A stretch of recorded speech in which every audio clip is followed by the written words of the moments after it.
What's up, everyone? Welcome back to Ancient Wisdom, your weekly Pokemon TCG podcast. My name is Corey Roush. With me, as always, is DJ Keener. DJ, how are you? So, guys, doing good. We could just do a TCG podcast, I guess. We've got enough interest in enough different things. That's true. I mean, the That issue is, seems so widespread, but yeah, and eventually it would be just be like both of us talking about things that the other didn't care about, but just sitting there and just being like, Yep. I know some of those words. Man, that tier limit Uh, deep dive would be sick. See, like, I'd be able to like. It just depends on where you went with Yu-Gi-Oh, right? Because like that like a couple weeks ago we were just hanging out and you just started talking about Naturias and I'm like, I don't even know what this means in the current format, but this is Yeah, sick. I but like they're this. cool. So, and like I can if I start talking to you about One Piece, even though you have cards now, I feel like I just go red, red, red, and you'd be like, ah, I get it. So Yeah. As long as we talk about red, I get it. yeah, no, I totally understand that. So on the topic of Pokemon, before getting into like kind of like the results of tournaments and stuff like that from various places across the world, have you done any further testing and stuff like that over the last couple Yeah, I days, started weeks, to get whatever? my Scarlet Violet singles, so I've started building my paper decks for post rotation, which is pretty exciting. I have like outside of a couple like duplicates that I don't have enough copies of across decks. I have 4 decks proxied slash fully built in paper. Gonna work on at least a fifth one.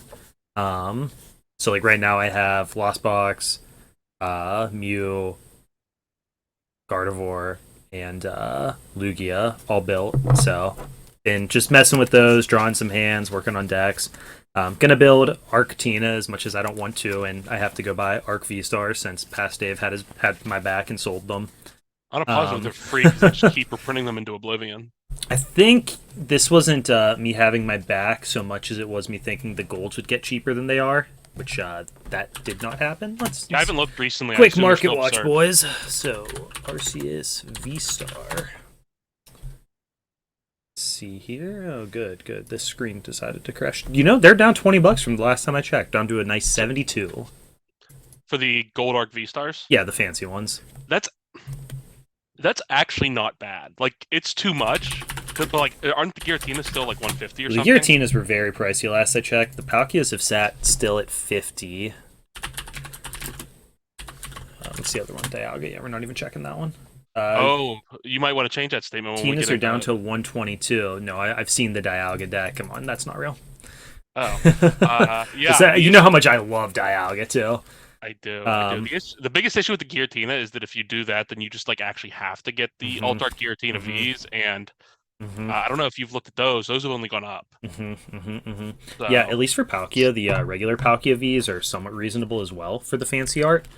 yeah, Um, the real complicator is for sure the Giratinas, and then you have to like make the call on Arceus if you want the alt art, like regular ones, or if you just use the tin. I don't know what those were. It wasn't a tin. What are those it was a called? box, like Yeah, a those like collection promo ones. Because I think the collection one is cooler outside of not being textured. I don't know. They're like I think it is too. They're both sick. Yeah, but one of them costs $3 versus like 50. Actually, I mean, let's look at this because like that one says market price, but let's see what the most recent ones have been selling for. They're only like 35. Okay. Okay. That still is That's 35 more. versus 3.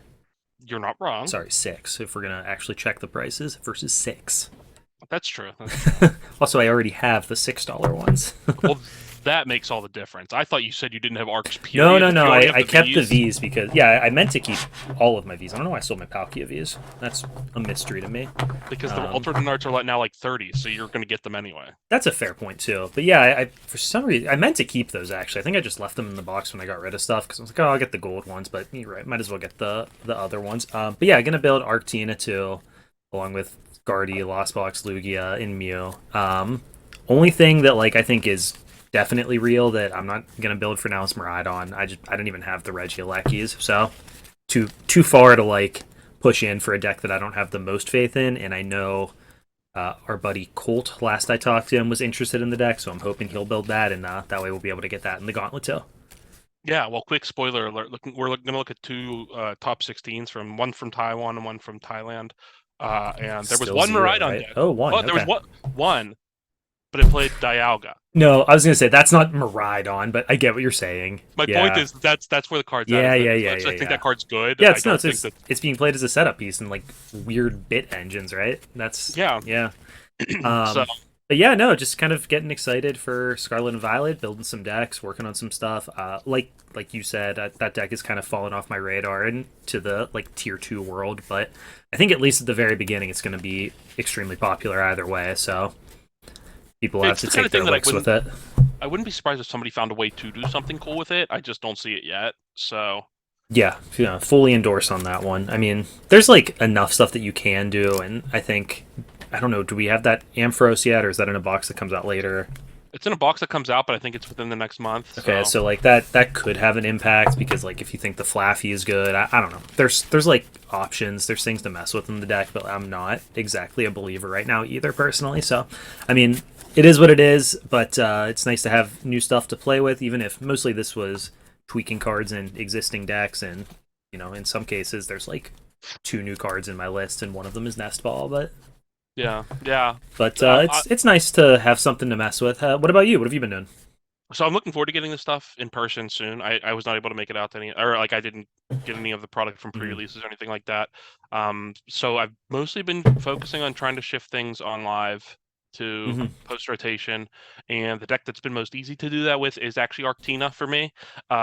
So I've been playing a lot of that, even though like I can't imagine I'll want to build it in real life because I never I always like Arctina deck or RCS decks in theory, and then as soon as I play them, I'm like, oh, Mhm. this is just not my thing. The deck's good. I don't know if I'd ever like I could see myself taking it to a local. I don't know if I could see myself taking it. It always seems so much better than it is.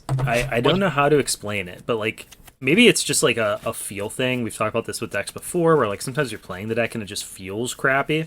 Mhm. Playing that deck feels crappy, man. It's sluggish. You're not doing anything especially high impact.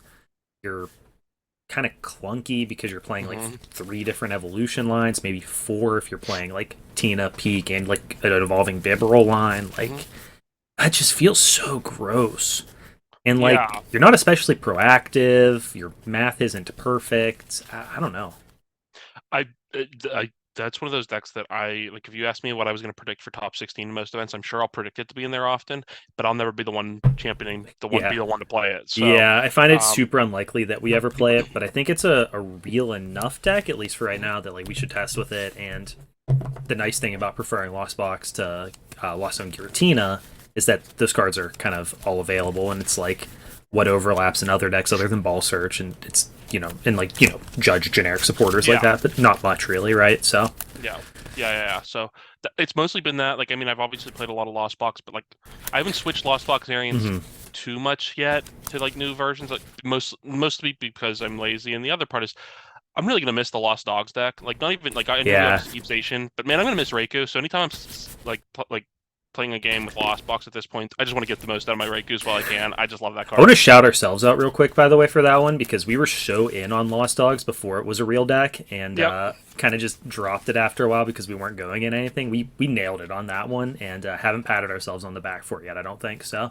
Ignore the fact that we wanted to fit Amazing Zation in there. We were on the right track generally. We cut the Amazingization because we I know. realized I'm belts just were I bad, have but to we make fun really of did. a I mean, card we that we wanted more love. dogs, you know. Yeah, That's we wanted all all. the We were dogs. in on a theme, right? These people are, play to win. No, we were brewing an archetype, baby. No, Playing to win just kidding. when we soon talk about the results of Charlotte is not something I feel like I can agree with. But before we move on to results, is there anything else you wanted to talk about from the last week or so, I don't or have any like anything to plug, so we looking don't forward usually to when I get to play some One Piece with you, since I finally got cards, so I can Stockholm you into red, and then we can ruin some other people's days. So, well, don't worry. Today I downloaded the One Piece simulator for online. It's like an unofficial client, mhm, and it's not perfect, but I absolutely did build red on there as well because I do obviously, want to.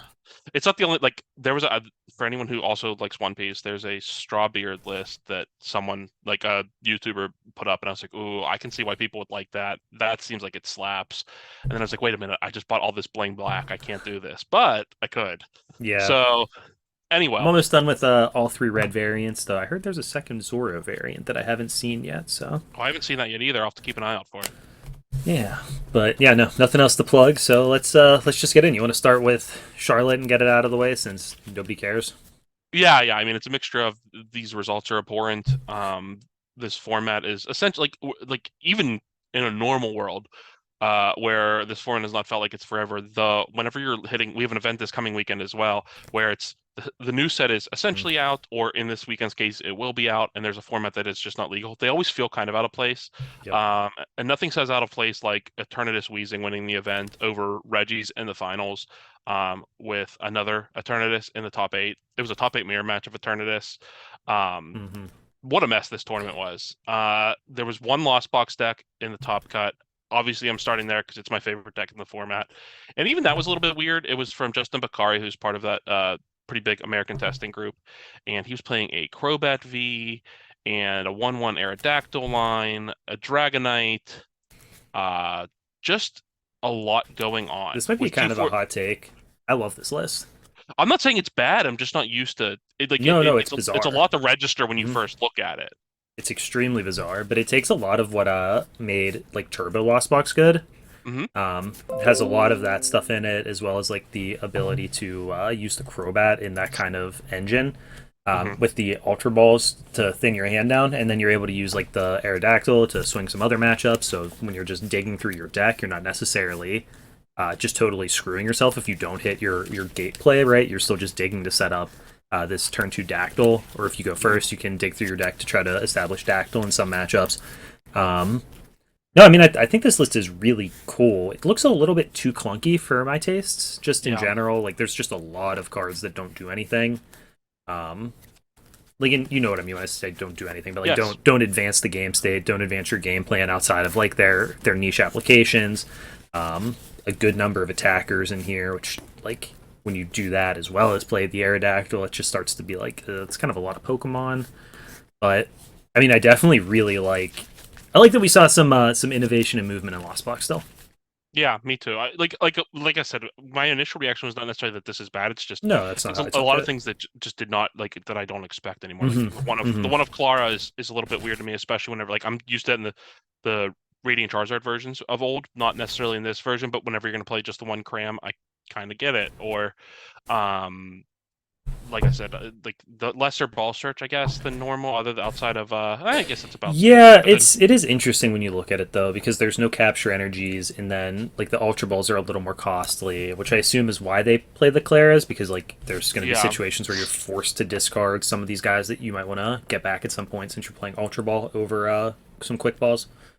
and Um, then only one rod, only one energy recycler, which is fine. But and I guess that's also part of what Clara mitigates as well, right? Is that you right, have that right. recovery. But it's interesting. And that plays It's into your like ability to only play 9 energies in a list that yeah, is, yeah, doing this much stuff. I thought the most interesting part to me was actually the switch card count. I mean, I hmm guess there are still scoop up nets, but like just 3 rope, 2 cart. Oh, I guess there's an air balloon that I'd missed the other times I looked at the deck, but you're really relying on the additional draw power from things like the Crobat to make up for your numbers on those cards, which is hmm interesting.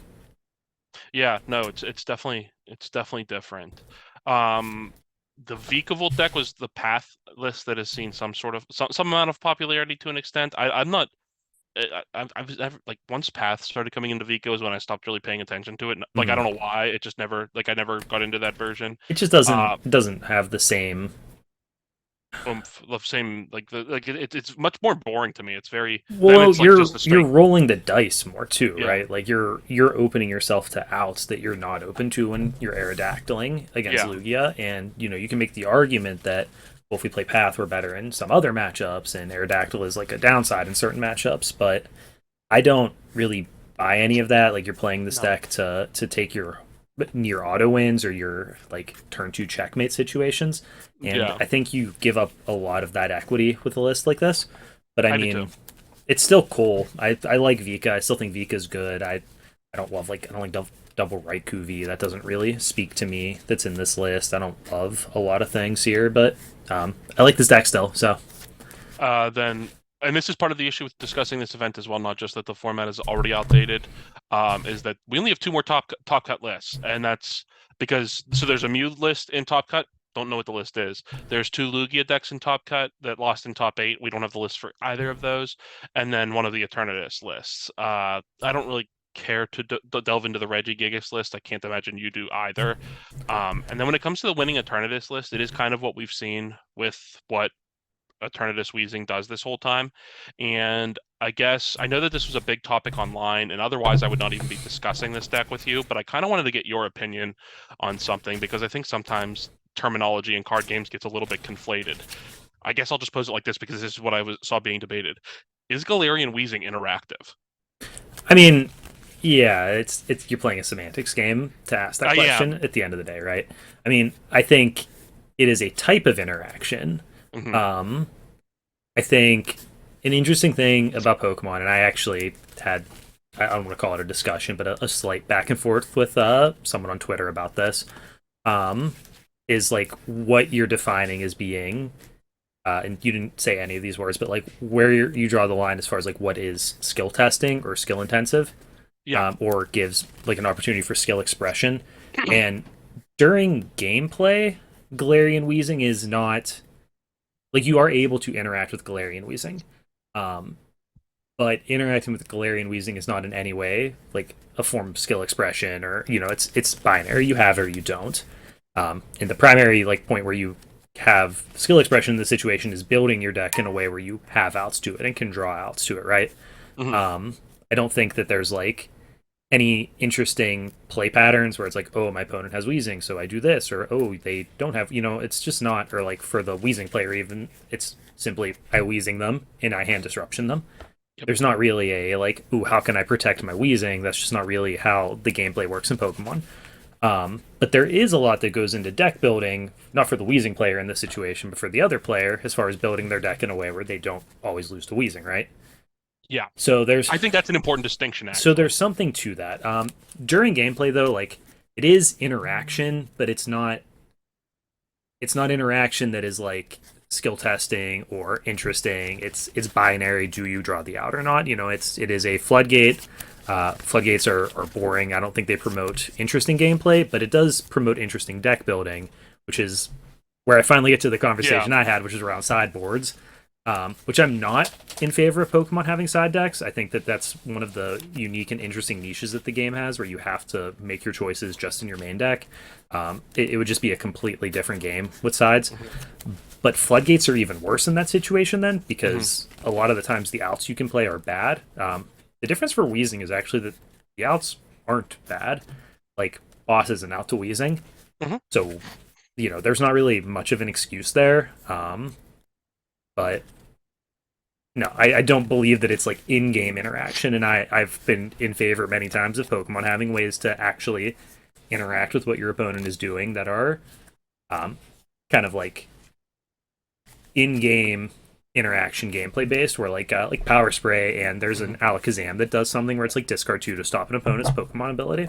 Yeah. And I like cards like that where I have choices to make during the game. I think that's better for both players, but just like the pace and way Pokemon is played, I doubt we'll ever get those again. Yeah, no, that's fair. And I thought it was an important discussion to have. Like I saw that you'd interacted with somebody, and that's why I wanted to bring it up. I know that um oftentimes when we're talking to people that are coming from other games and they just kind of roll their eyes at the fact that there's no sideboard, or like actively complain about it. And it's not even just like we have a friend that does it, but like it's anyone I talk to that comes from other games. Yeah. And I like you said, I kind of like that there isn't one. I do think that it does add an element to deck building that is Yeah, I mean, important. again, it's just one of the unique things about Pokemon, right? Yeah. So Well, I don't know if every other game, but most of the other games have sideboards. yes, and yeah. So I don't know. I'm a fan of it. I do like. I think that the distinction in interaction between, or like the causes for interactive deck building rather than interactive gameplay, is an important distinction that often gets overlooked. Um, the reason why it and I like that it got to that point in the discussion on Twitter as well, because too often I think that people just said it is interactive gameplay, and I'm like, well, that's not correct, and you're misusing the word there. Like it's interaction in some sense, right? Like it's stopping your opponent from doing something, whether you define that as interactive or not. But it's just like, I don't know. To me, interaction is something where both players are actively making choices.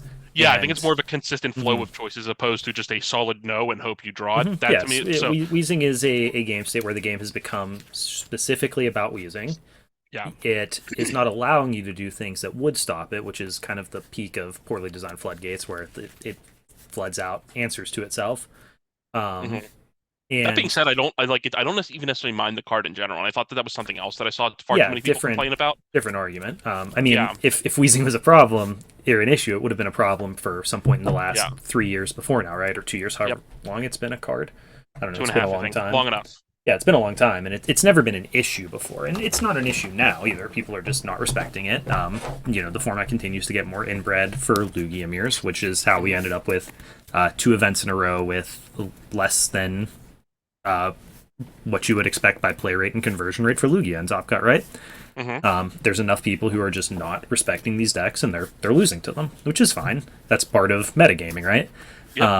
But I mean, I don't enjoy the gameplay experience of Galarian Weezing. I don't hate it. I'm not against those existing. And in general, I think like just permanent item lock and ability lock in Pokemon is kind of lame.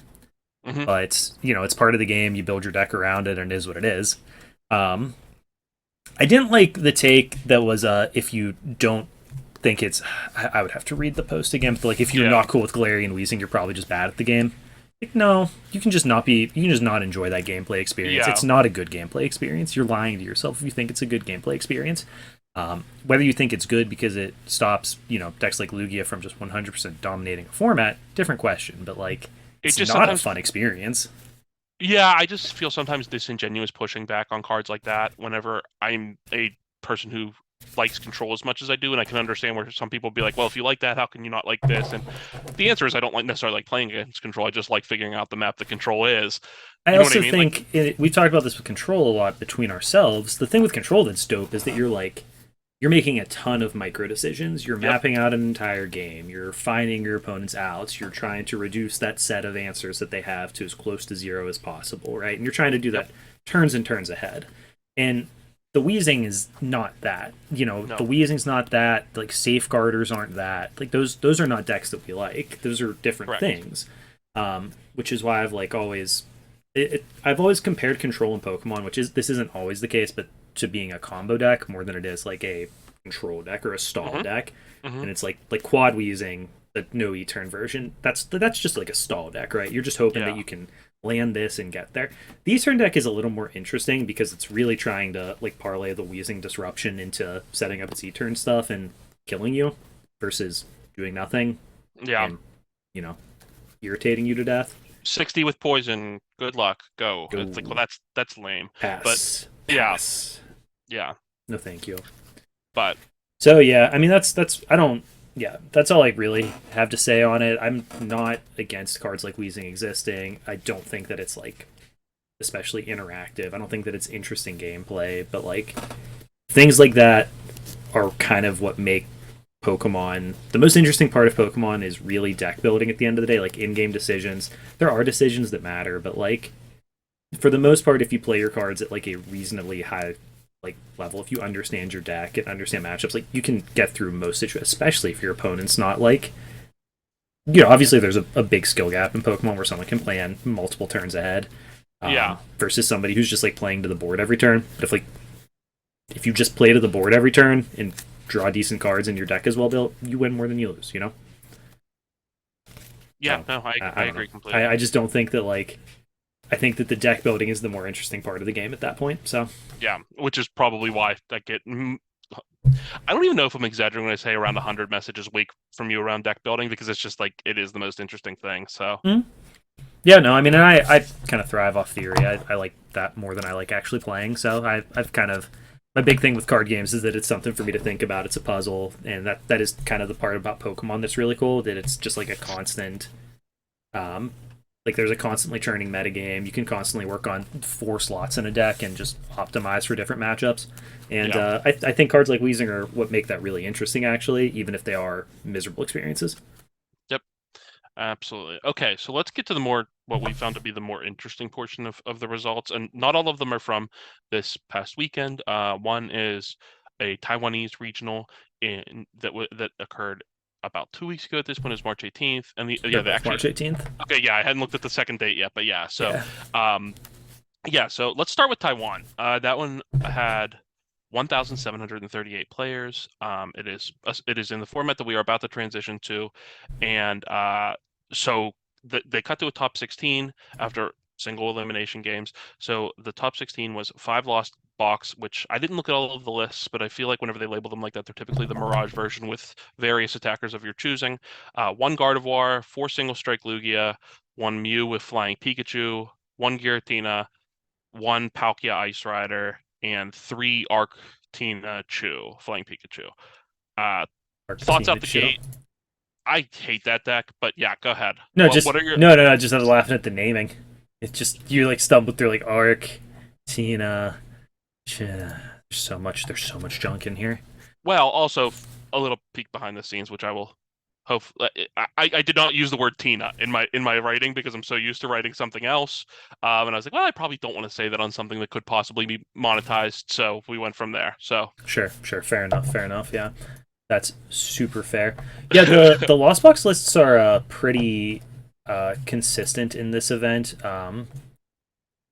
They're all Mirage Gate, Sableye, playing one of the stones. Um, Most of them are well. So one of the lists is whatever the link is corrupted and doesn't work. But the other four, three of them are a Sky Seal Stone list, and one of them's a Forest Seal Stone list. Um, which I think that number will be more split than that looks. I guess 3-1 isn't really like overwhelming Yeah. in one direction. That's a small sample, but I think that we'll see a decent amount of variation between the two there. I think there's pros and cons to playing each of them. And I do think the Sky Seal Stone is good. I like Forest Seal Stone just because I think the deck can be so freaking clunky. But either way, I think both are very good. Something that another thing that's kind of inconsistent between them is you see like half of them probably playing the Galarian Zapdos V. How do you feel about that card? I go back and forth. It just depends on there. It was probably a really good call because we saw how much of the Arceus ended up being a It thing. ended up being a big thing, yeah. Yeah, Maybe so if that's Arceus something they is- expected. Yeah, if that's going to be a big chunk of your meta, I actually really like the card. I think it just because otherwise that matchup can be awkward. Your damage is just really ineffective there. Like your prize trade can get skewed, so I like actually having the option. But Yeah. that would be something I'd probably go week to week on determining whether I thought it was a good card. But in general, I like it as a card. Yeah, so that's kind of a matchup where, from my perspective, the Zapdos gets the job done, and it's a card that's like Drapion or Kyogre or I'm trying to think of some of the other weird tech attackers that have seen play in the past in Lost Box, but these are cards that you can choose to play at any given time, depending on what you're really aiming to attack and what weaknesses you need to hit. But they're not necessary cards in the deck. I don't think that any Lost Box list is wrong to not play Galarian Zapdos. It is nice if you're playing it though that you can actually attack with your Hawlucha if you choose to play it. Yeah, and it's actually cool. There's probably some minor situations where if you're actually unfortunately having to double Mirage to it so that it's fully powered up if you're not in a matchup or some amount of different that is not you have a Levies in play, but actually being able to discard a special energy from things may come up in niche situations. So I don't know. I think the card's interesting. It would, like you said, it would not necessarily be in every list I ever made, but it will be a card that if I'm, how when we go to a tournament and I'm bringing all the cards I might possibly consider for my list. If I'm going and playing Lost Box, that's almost always going to be my for box sure. of It's things going to I'll be in the consider. stuff you bring. Yeah, 100% so- agree with that. But just from this event, I don't think there's too much else to really talk about on the list. There's a lot of consistency between them. You kind of just have to fit an adequate number of Vs into your deck in order to use your stones. So, one of these lists has a Yveltal in it, just kind of randomly, which I'm not sure I like or not. The I'm blanking on it. It's is it the celebrations Yveltal? Yeah. I've seen that. It's in a sometimes, lot of too. lists, and I just don't really get it. Yeah, never been it's something that good. I'm There's spots where it's good, obviously, but what do we? It's we in the really second need it? place list. Yeah. I can't imagine you really do need it. I get the application. It's tough for me to say that it's not that it's terrible right after I just spoke of the merits of having the energy discard on the. Mhm. But if that's all you're doing, I feel like I assume it has to be in there for something like Single Strike Lugia. I feel like there's better ways to just handle Single Strike Lugia. Right, 100%. I just don't think you actually really need that for the matchup. I guess maybe the argument is that it's really good against Mew if you can get the right spot for it, but You're I already like the matchup against Mew anyway. If you're you're playing already playing Drapion and Drape and some number of Claras, so your I feel like Sableye, we're kind of like covered there, right? yeah, Yeah, the other interesting thing that pretty much all of these lists did, and I'm not actually sure the reason for this one, so I haven't thought too hard about it either, so maybe it's obvious, but a lot of Lost Box lists playing a Clap Stadium. I'm not I mean I'm not really getting that one. I guess is it just like if they're to just get a V off their bench, like that's what I would assume, right? Like if you unfortunately start one of the myriad crappy attackers that you don't actually want in that, in like the mirror. it's good in just one matchup. Yeah, if you start it in the mirror, it sucks. Like that's the only logic that comes to mind for me because I Hmm. know other decks have considered playing the card Hmm. because of the exact inverse where they don't want it on well like the same kind of thing, but like to heal the damage if they're trying to like Right, dumpster right, things with like yeah. Sableye. So it's weird for me in the mirror. Like I feel like it has to just be for the mirror, but at that Yeah, just like the other like you want that card against Lost Box sometimes because they really want their full bench too. So that's yeah. just I like an don't know. awkward spot to me. I don't. Yeah, it's not something that I necessarily think I. Or I guess it's. Yeah, I was just gonna try to make the argument that it's good against Gardevoir because they need their entire bench, but like also you want them putting like all the little like dinky Yeah, I mean one you're like trying to the kill the evolving little guys basics and before stuff. that. I mean I So guess they really need to go wide so that you can't Sableye enough of them out of the game before they can get their evolutions off. But yeah, that seems sus to me. I don't know. I yeah, don't I don't particularly I don't like really it. buy that, but I'd have to try it and play some mirrors because I've never played the Lost Box mirror yet. So Yeah, that's fair, and I feel like we'll probably be playing that often because you said that's one of the decks you have built. It's one of the two that I'm probably gonna have built right off rip. I mean, it'll certainly be one of the ones I have built off rip because I have all the cards. So right, right, yeah. other than like the couple beach court that I need, Some but nest balls and beach courts I done. found a set of nest balls from back whenever I played back then, so Boom. I have enough to build one deck. So yeah, yeah. Other than that, I think that what was telling for me from this event, and like it's something that we already kind of realized and had talked about just from looking at local results every week, but and we kind of just said it already that Arceus is better than I thought it would be.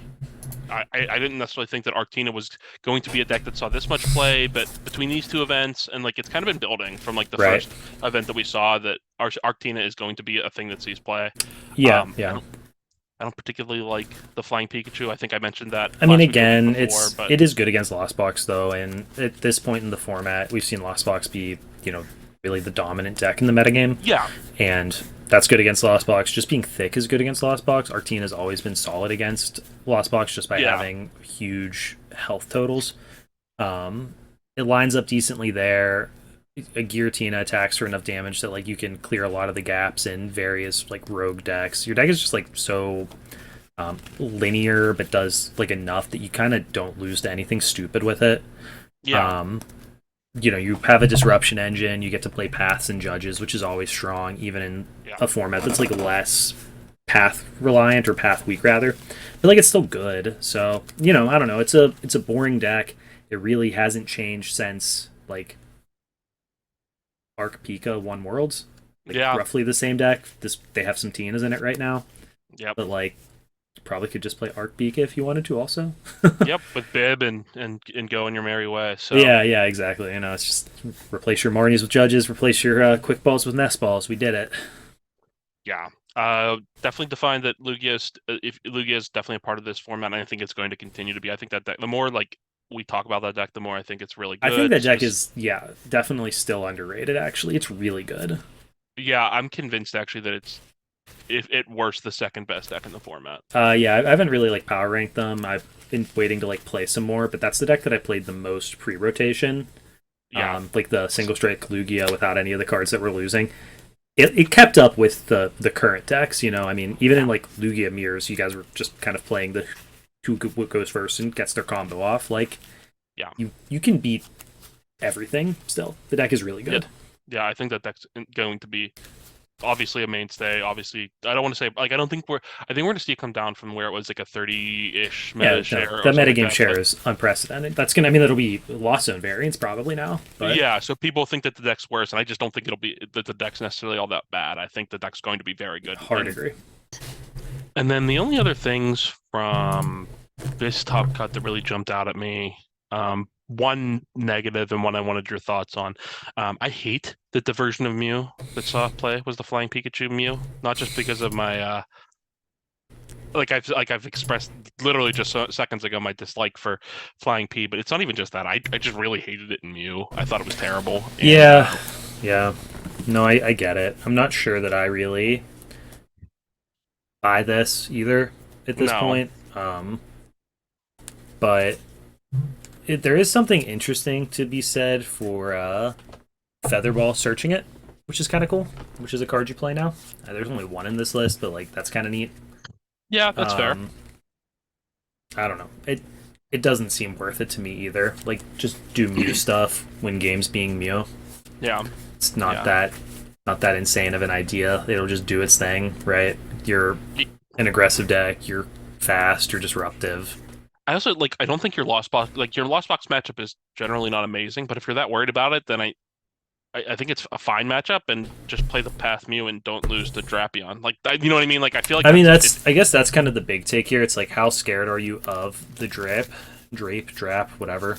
Because like The drip drop. Yeah, it is everywhere now. I mean, it is yeah. in every lost box list pretty much. Maybe not literally, but a lot of them, the vast Hmm. majority. And it's in a lot of other decks. Like sometimes Lugia plays it, which doesn't even make sense. They're attacking with a Tyranitar normally. Like they Yeah. already one shot every card in your deck. But I mean, it's all over the place. So there's something to be said for that. And like when it's in every deck and there's so many more Clairs running around, it's like it's hard because you need to really like lost city it the one time, but Yeah. sometimes that's like not enough, and it's hard to chain together paths and then still get it once it gets exposed. Yeah. So it's a tough answer. I don't favor the flying P, but I get it. I'm not like I don't hate it, I guess necessarily, but it just seems like you're, especially without as much discard in your deck. That's Yeah. just where you don't want it. You're just like bricking your hand so often. You only have Ultra Ball to get rid of it, and like that's a major concern for me right now. And like one of the things that I wasn't sure about pre-rotation was whether cutting Cross Switcher like actually made sense in the deck or not. And now it sort of feels like I'm at the point where, just from like my little bit of testing, where it's like I'm not sure that you can afford to have cards that just sit in your hand that often. Because Yeah. I was fairly aggressive with discarding my cross switchers. You like needed to get it off once most games, Yep. but they just sit in your hand with only Ultra Ball to discard them. It's a lot harder. So that's kind of something that's interesting to me. I'm not sure that you can really afford to have these bricks with the Flying Pikachu pieces in your deck, or the cross switchers. This list didn't play cross switcher, but I'm still just not sure either way. But I don't buy Flying P either. I know a deck that you've been trying to tell me you kind of buy, and it's the last deck in the top 16 that we haven't talked about. I know you kind of like Ice Rider Palkia. I do. I mean, I just think it's a solid deck. I actually didn't look at this list. I didn't either, in fairness, but I know that it's a deck that you've mentioned to me before when decks to consider for post rotation. So when I saw that, I was like, I have to ask Dave what he thinks. Of course, this URL Yep. doesn't want to load. Oh, yeah, so either way, but the deck in general, I know Yeah, I mean, it's talk about. pretty much it's the best Klefki deck so far in my experience that I've Okay. looked at, which I think is relevant. That card is good. You're able to brick a lot of stuff with it. Ice Rider attacks for meaningful damage. Palkia attacks for meaningful damage. Radiant Greninja is still a good card. Just it's got some stuff going for it. Like Irida is still a good card. Not much else to say, honestly. Just a lot of That's stuff fair. that I kind of like about the deck. It's not exciting. It doesn't do anything impressive compared to any of the other decks, but like you get to be a Klefki deck, which I think is good. You get to play Radiant Greninja. You have several strong attackers, and Irida and Melanie are both still really good cards. So I think that like something that you're going to see for sure is like people are going to find the shell to play those supporters in, because those are a really really strong supporter line, right? When you get to play both Melanie and Irida, so you kind of want to find the best deck you can do those in, and Klefki is also a card that you're going to want to find the shell to play in because it's a really strong card. So might as well try to Yeah. find the best Klefki deck. If those overlap, like, and we are in agreement that those cards are all really good, I mean, I think we should be at least somewhat interested. No, that makes sense. I wasn't thinking of it as being the best Klefki deck, but I mostly because mean, I just was not yeah, thinking what none of that these other decks was. play Klefki, right? Yeah, it just wasn't a thought process that occurred to me. But I also think that Klefki is a very good card. So yeah, whenever you talk about it that way, I feel a little bit better about the deck than I did before, like actually using that as a one Yeah, and player. I'm not in love with it. It just seems like a deck that could be decent and something that I Yep. want to have ahead of time, because and we've already seen some card reveals from the next set like you're just a little bit of water support away from being like really interested in these cards, right? So For sure, for sure. Okay, let's move on to Thailand. This one was a smaller event, and I think the results kind of, to an extent, showcase that. Just under 500 players. Lost Box won again, so obviously that's not the surprising part. And I'm trying to load the list of the winning list now, but so I'll break down the top cut real quick. It was 5 Gardevoir, or sorry, 5 Lost Box, 3 Gardevoir, 2 Arctina, 1 Kyogre Lost Box, 1 Arctina Pikachu, 1 Lugia, 1 Giratina, and then 1 Dialga Magnezone Miraidon, and 1 Arceus Gallade Delphox. So, thoughts on that, Dave? I'm not going to talk about Arceus Gallade Delphox. I would prefer to ignore that. Okay, so I will, so we'll get to that in a minute. Okay. Yeah, I mean it's a 500 player tournament. I mean, for the most part, the results are what you would kind of expect, with a little bit of extra rogue in there, and then some of the really good decks are like underrepresented. Mhm. 3 Gardevoir is kind of a lot, but kind of not at the same time. I don't know. Mhm. It's like fine. The Lost Box number is still outstandingly high, all things considered. A lot of arc decks in general. But nothing really stood out to me as like crazy, unique or different from this. Like as far as the good decks go. But the 2 rogue decks are interesting. I haven't really considered the Arc Delphox deck. It just doesn't seem good to me. But the Dialga Magnezone deck is pretty cool. Definitely a fine use of Miraidon if it's not going to go anywhere else. But I don't know. I'm not in love with this one. Did you have any thoughts on that deck specifically? On the Dialga or on On the Delphox? Dialga before we move on to Delphox. It's neat. I don't I know. mean, you have to You've play always liked, over 20 energy cards. I'm not really into yeah, playing 22 energies. yeah. You've always liked the Dialga. Like it seems like actually everyone in our testing group likes the Dialga far more Yeah, than I have. takes And extra turns. yeah, at that point I'll just find a Metacham deck instead. And I think that there's actually probably some of the decks that in this format that can try to figure out something with Metacham. So I don't know. Like it's cool. It's a lot of setup and like you said, 20 energy. It's just I can't imagine ever sleeving that up because it's gonna most of the hands are going to look hideous. But when it pops off, I'm sure it's actually really cool because like you said, you're taking extra turns. You're just plowing. So um, Yeah, no, I mean, there's definitely like something really strong here, which is cool, but I just don't think the deck is like. I don't think this is anything real.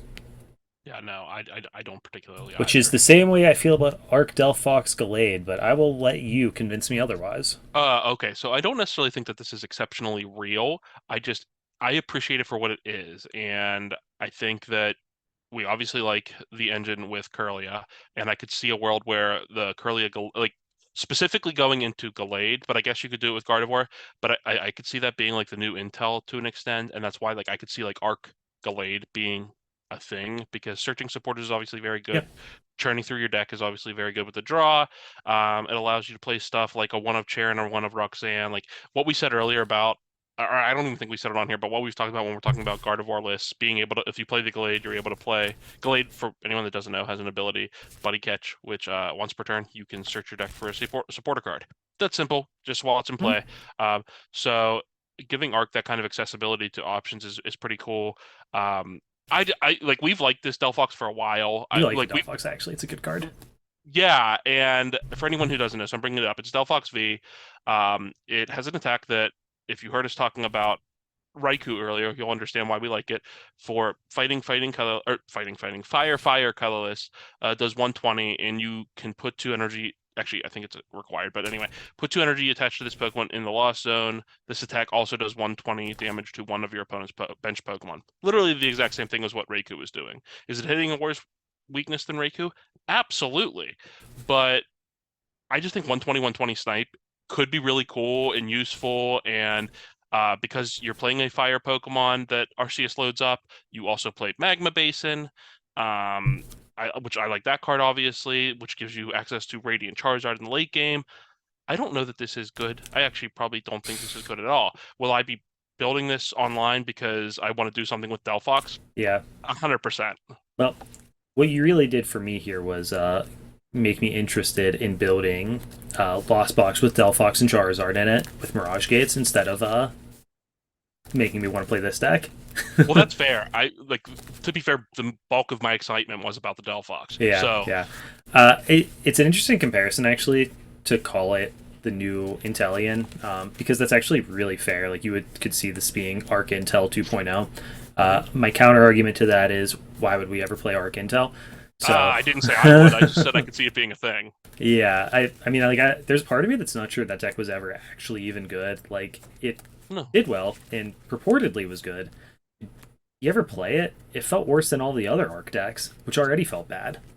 Yeah, I will say at the time that Arc Intel was a good deck. That was before Palkia was even out. So the other Yeah, but power it kept players in seeing the format. play for whole of the Palkia format because people are That slow to change.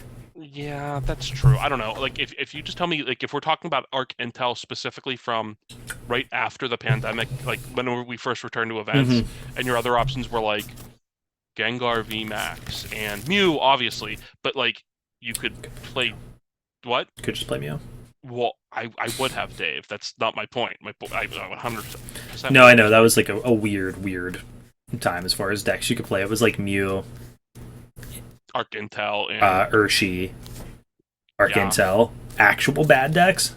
Yeah, so like it is what and that was people were trying to talk themselves into Rapid Strike Malamar. So Yeah, true.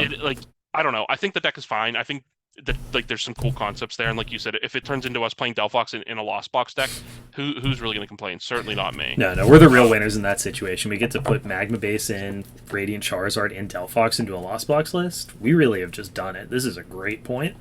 Yeah, that seems gas. Right, no, I'm agreeing completely. But Yeah. yeah, I mean, I get what you're saying, though. That is interesting. Like, the Gardevoir engine's definitely going to be places, because there's just not a lot of great setup Pokemon right now. I don't know that it's... The issue is that just, like, you could just play Gardevoir. Like, it's its own deck, which was, other than Yes. Lost Box, I think the most represented deck in this top cut. Maybe even with Arctina.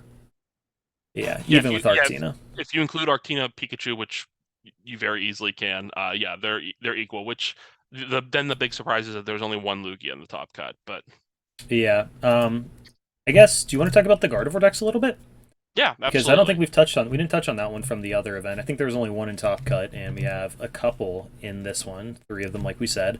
I think something that's kind of become standardized in the list, like not everyone played it at first, but the Cresselia seems to be in every list, as well as the Mirage Step Curlia, which I think is really good. I like that spread on things. I'm kind of curious to get your opinion on a card that seemed to have fallen out of the deck now, actually. How do you feel about the Galarian Articuno for the snipe attack? Do you think that's good? Do you think that's unnecessary?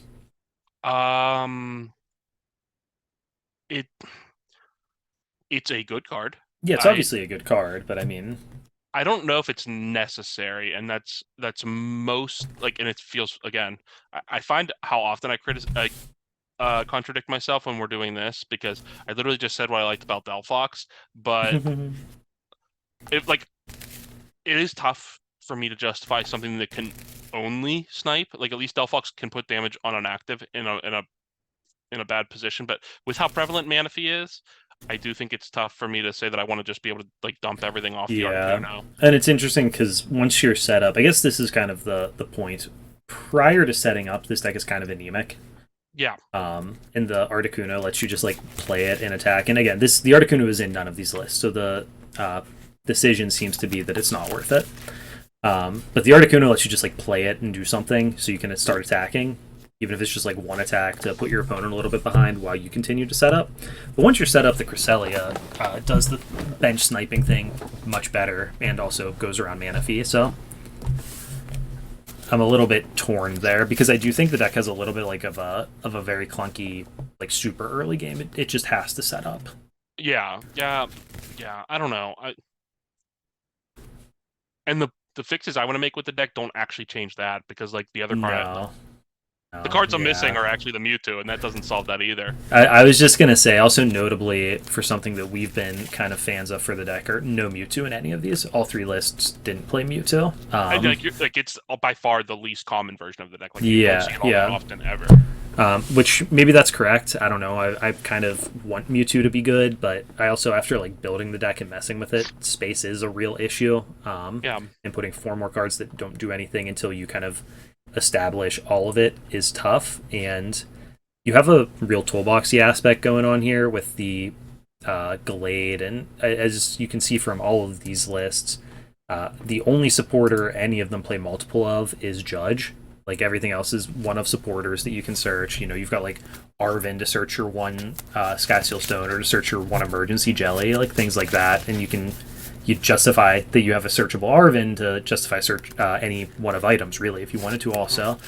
So the deck's got like a real desire for space, and like at the same time as you could fit the Mewtwo, you know, you could put the Articuno back in, or you could put any other basic psychic attacker that you can Fog Crystal for, right? So Yeah. it's really tough to figure out the best way to handle the slots in here. But these lists kind of, the deck feels almost standardized at this point. Like there's just not a lot that's changing anymore in it. Could that Did you notice, by the way, this is actually driving me crazy. I meant to mention this earlier. These lists all go hog wild on the one of supporters, and not one of them plays Gallade. Yeah, that's bizarre to me. Like, I That's feel like if you're weird. gonna go that like, I didn't like the one of list whenever you sent me that, but if you're gonna be doing all one ofs, Gallade has to. You got to play Gallade, yeah. Yeah, and then like I kind of like get it. Like I don't like that everything single supporter is a one of then, but I get it. Like because once you're set up, then it doesn't matter how many of them you're playing because you have Palpad if you need it 100%. So yeah, I don't know. This is a deck that I feel like we're going to work on a lot, and then it may just not be good enough. We're going to work on a lot to decide that we don't like. Yeah, luckily we're not going to any real events in the Scarlet Violet format, because I could see us sinking far too much time into this and then realizing, oh, this isn't it, but we'll still sink the time into it because it's cool. Yeah, I know that Hegster, who is a commentator for Pokemon and has played overseas, said that he thought Gardevoir was mid, and he's played a bunch in Japan, so like I don't think that's just coming from a place of ignorance. I'm just very surprised by it, because you see it can, like, and I'm not just trying to be results oriented, but like the deck consistently performs. The deck performs, but it also is performing depending on like what your metric is, I guess. Like at best is the third best deck, probably the fourth on results. Sure. Like behind, well, depending on how you separate decks, maybe 4 or 5. Like it's behind Lost Zone as a whole. Whether you separate Giratina out from that or not, it's a separate question. It's behind Lugia. I think the results have been a little bit better than Mew overall, but I'm not sure that that's like indicative of the deck actually being better than Mew. Yeah, I don't know. You know, I just don't know that it's like yeah, it's better than. I mean, and like even just looking at this event, the 2 events from this same weekend, it performed worse from a results basis than Arceus decks. Yeah. So like, you know, where do you really put it in the metagame? Is this a tier 1 deck? Is this a tier 2 deck? Is, you know, what part of the metagame is this capitalizing on? Is this deck like strong enough that you play it just because it's a powerful deck? Does it beat something? And those aren't questions. This is one of the decks that obviously we weren't able to test at all prior to rotation because Gardevoir EX didn't exist. Yeah. So that's kind of the big questions for me that I don't have answers to because I haven't played the deck yet. This is the deck I'm the most excited to get some games in with, for sure. Yeah, no, I agree. Because like it was the toughest to replicate coming in, because like even if you were trying to, it's like, yeah, we have the Gardevoir engine other than Gardevoir, but like without Gardevoir, it's a totally different deck. And well, that was, yeah. So my attempt to do this was to build Gardevoir Mewtwo with like the old Gardevoir and Gallade, and it's just not the same deck. Yeah, it's you're not doing the same thing, and like the Cresselia is not playable. Your Zacian Z is never hitting insane damage spikes with it. You know, it's just a different thing completely. Yeah, which is why I'm happy that you only need 2 of the EXs, because building it on live will be extremely cheap. Yeah. I picked up 3 of them just in case we ever decide to play a third one. I just really didn't want to have to deal with like going, ooh, I want to flip the third one and then not having it. But yeah, agreed completely. I think that basically covers it for our pre-Scarlet Violet live in North America essentially zero testing thoughts. Yeah, we're gonna be coming up soon. I'm curious. We're gonna talk tonight at the shop because like the actual set I think goes on sale this week. So I think we're gonna talk about whether we want to start using Scarlet Violet cards at locals starting next week or not, which would be great to finally get back into playing locals.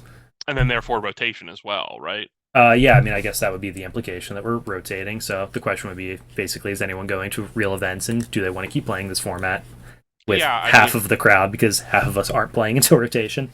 Yeah, and as someone who will not be there, but I think you know where I stand. I think that it's fair. I think most locals will should probably adopt this. That it's while it doesn't rotate for like in-person events until the 15th, it's rotating online as well. Hmm. And for most players that their casual play is either at locals or online, I think that Hmm. lining those up makes a lot of sense. So yeah, I'd be interested to like kind of rotate early. So Yeah, yeah, that's the hope. I don't know if there's like an issue with that because of whether we, have to report tournaments being completed to Pokemon and whatever problems there may be because of that. But we're going to talk about it because I think that would be the best thing for everybody. Everyone would enjoy that the most, and it would be the most useful testing, unless anyone is going to the last tournament or two of the format, which is possible. So, but yeah, actually though, is it? I don't remember. I don't remember where it is. I thought it was this weekend is actually my thing. Oh, is it? I thought there was one I next week. Maybe there is. Let me see. But it also could be that there is one next No, week and it's no, not there's around here. no, there's two left in the format, and they're both this weekend on April the 1st. So Fort Wayne, Indiana, and Sydney. So I don't think anyone is That's going right. So after this weekend, So after we're this week, it good. shouldn't matter. Yeah, there's no reason to stick with it after that. So yeah, hopefully we get to start playing some actual tournament games with the format starting next week. Then. Yeah, that'll be cool, and then Do we'll be you able to like got kind of discuss where we go from there. Yeah, so I guess just out of curiosity, after looking at these results, right? If you had to kind of tier list the format, you can give me like your top 5 decks, and maybe if you have like think there's like a significant tier break, where would you go? And you can So I, group however you want if you want to, say Lost Zone or separate yeah, I'll box and say team map or whatever. so. I would separate. I guess I'll separate Tina from just pure Lost Box, and then I'll lump all the Lost Box variants in themselves for now because I think that there's a difference enough from whenever you're actually going to put the Giratina in, but maybe I'm just maybe I'm being overcritical there. I would also rank that as the lowest of the Lost Box variants that I've seen, so that's part of it as well. But Lost Box, Lugia, I guess Mew, Gardevoir would probably, and then I guess the Arceus decks would probably be my top 5. I do think there's probably a gap for me between I would probably put like single prize Lost Box or like the Yeah, Sky Lost Styling Box. Lost I Box got at you. the top, and I would say right now my top 2 would probably be that and Lugia, and then not a huge gap, but enough of a gap between those two, and then the next 3. So yeah, Yeah, that's kind of where I'm I'm at kind of going on into the the. format. I guess so. My list would be the same as yours. I actually think, funny enough, like after being so excited for rotation to see like a change, I do think it's the first 2, and then actually a decent gap down to Mew, and then a decent gap from Mew down to the next 2. Yeah, But Gardevoir could surprise me and change my mind. I just haven't played enough games with it. Just like from the little bit of drawing hands and stuff I've done so far, it just feels when you compare it to those other decks, especially very clunky and awkward. Mew is just gonna brutalize you if you are getting judged and they're disrupting you before you can even start evolving into your Curlias and stuff. Like you have to hit really good draws, and their cards are just killing all of yours. They have like you do have outs, but they have paths, so you can't do your Gardevoir stuff. It seems like that would be tough to me. And then like obviously there's no world where we put Arceus decks as actually being tier 1. certainly not for me. It would certainly not be in my tier 1 of choices to play. Yeah, but no, I'm kind of with you. It's just so funny that we finally escaped this format, and I'm sitting here going, yeah, the 2 best decks are Lost Box and Lugia. Yeah, we're eliminating the chaff that is Arctura and Eternatus and all that, and Gudra might still be good, but Gudra, and so we're getting to a place where I'll like it more. So there's that. Yeah, there's the exploration, it'll be more fun for sure, and then, just a few short months after that, we get another set, and things just keep evolving. It's always a good time, right? Yeah, luckily the turnaround from Scarlet Violet Set 1 to Scarlet Violet Set 2 is like Not as bad as the yeah, turnaround time from Silver Tempest to now was. it's like 2 months because Yeah. so that'll be nice at least, and I do think that, and we'll talk about it more as that approaches. I do think that set is going That's to be just going to highly be impactful, a so. big metagame shakeup. Obviously, the first set, like the rotation, is the cards we lose are more impactful than the cards we get, right? Yeah. Which is fine because we do lose a lot of really relevant cards as we discussed previously. But it's definitely going to be interesting. I'm just excited to get some cards in my hand and play some games actually with like a tournament setting instead of just grinding against bots on the internet. So Bots on the internet that are playing pre-rotated things too. So like yeah, true. this will be a nice. And also not adjustment, playing but, Scarlet Violet cards, so. Yeah. So we'll be back next week with our first thoughts on that. We'll cover the results of Fort Wayne and Sydney, I'm sure, just because maybe there'll be Yeah, something why not? interesting to talk about or put a cap on the format. But other than that, we'll be back with our first Scarlet and Violet thoughts next week on Ancient Wisdom. Thanks, guys.